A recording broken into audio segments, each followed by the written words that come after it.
It concerned us because the initial response was to defend the images. And the nursery staff said that children would not perceive the images as being erotic. They said only the adults, they said only us would see them as erotic, and that was our opinion, but the children wouldn't see the images as erotic. And that really concerned us because, just to be clear, it's not up to the child.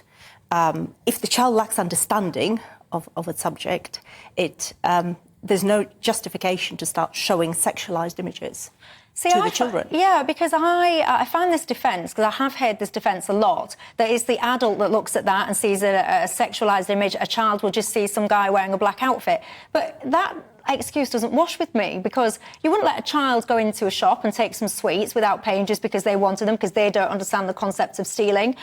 You wouldn't let a child, I don't know, drink alcohol because they don't understand the concept of alcohol. So I do not understand that as a defence. It seems very, very odd to me. So then what was the upshot? What did the trust say? Well, as a result, we raised a complaint, a safeguarding complaint, and the trust investigated it. And after several weeks, they contacted us, and the trustees agreed that the images were not age appropriate, and the book has been removed from the nursery. Yeah, which is great, by the way, and I think it should have been. It is. But in their letter, they also said the book is available to many other nurseries across Hull and across the country, and it's also in libraries. Claire Force, let me just bring you in. If you ask me, I think there is this weird obsession at the moment, and I think it's deeply inappropriate for adults within the educational settings, whether that's schools or now we're seeing nurseries, that seem to be wanting to expose children to what I would call overly sexual imagery and concepts. And what do you agree with me, and why? So part of the carelessness that comes on the back of just adding on to the LGB, the TQI plus bit, which is a kind of set of, so, you know, lesbian, gays and bisexual people are something that, of course, young people are going to be introduced to over a period of time. But now there's become a politicisation of this with the TQI plus, and what they're doing is normalising what are adult activities, often, as they would say, queer activities, sexual practices, which adults are free to do if they're legal, that's up to them. But these used to be private, and they're normalising it to kids. It is actually the case, by the way, that 4-year-olds wouldn't go, oh, that's bondage gear, and BDSM. They wouldn't know what it was. But therefore, what is it doing in a book for 4-year-olds? And the reason why we should be worried about it is because what it says is young people should get used to seeing images like this, because this is a normal part of life. But actually it isn't. I have got no objection to people indulging in sexual fetishes that are legal in the privacy of their own home. Of course, that's up to them. They're adults.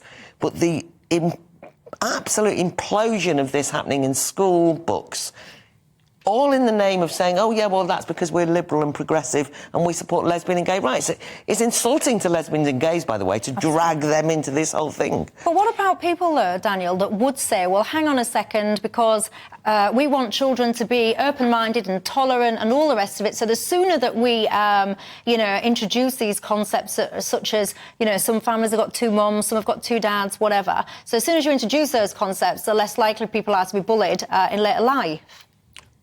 Yeah, well, that is a form of indoctrination, though, isn't it? And it's a question of what is age-appropriate and where children can make choices for themselves. And I think you're talking about people at the age of 4. Surely what we've always tried to do is preserve an element of innocence on the part of very small children.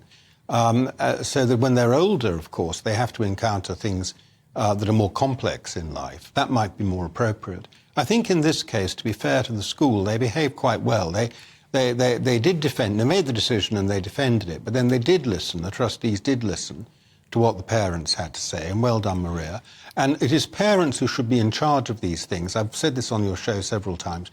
It's parents who are in charge of children's education, and they did respond. So I think, to be fair to them, they did respond, but there are worse cases. When did that response come? It took several weeks for a response to come. So had the media kind of interest started by then, or was the two separate? No, because we only contacted the media after we'd received the response. Right. And our concern right from the start, and I said this to the nursery staff, staff right at the beginning, is that the concern is the sexualized images. It doesn't matter who's in the images, whether it's, you know, men or women, straight or gay, but if they're dressed in bondage gear, you know, it should not be in a kid's book. Simple as. And also, if you were to dress like that in public, well, you would be arrested for a public order offence if you were, you know, at a playground or in the street, or if you came to nursery to pick up your child dressed like that, then perhaps, you know, social services will get involved, and you just wouldn't do that. So it's about the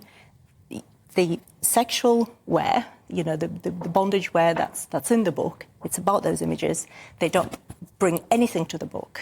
It's just, but then I think, well, what goes through your head as a children's author? Because this book, to be clear, everyone, it's aimed at age 4+. Anyway, I do just need to, the nursery did respond saying that they've removed this book and they are now confident that people that attend Genesis Nursery are not exposed to sexual or erotic images. Anyway, this conversation will go on and on. I would personally encourage all parents... One last call, though. Very quickly. Very last call to all parents across the country. Now, this book is out there in nurseries and schools, and also primary schools have got materials like that. We all need to go and contact, speak to teachers, speak to schools, and ask to see the books and the materials that are being taught at nurseries and primary schools. Yeah, absolutely. That is a great note to end on. I completely echo it.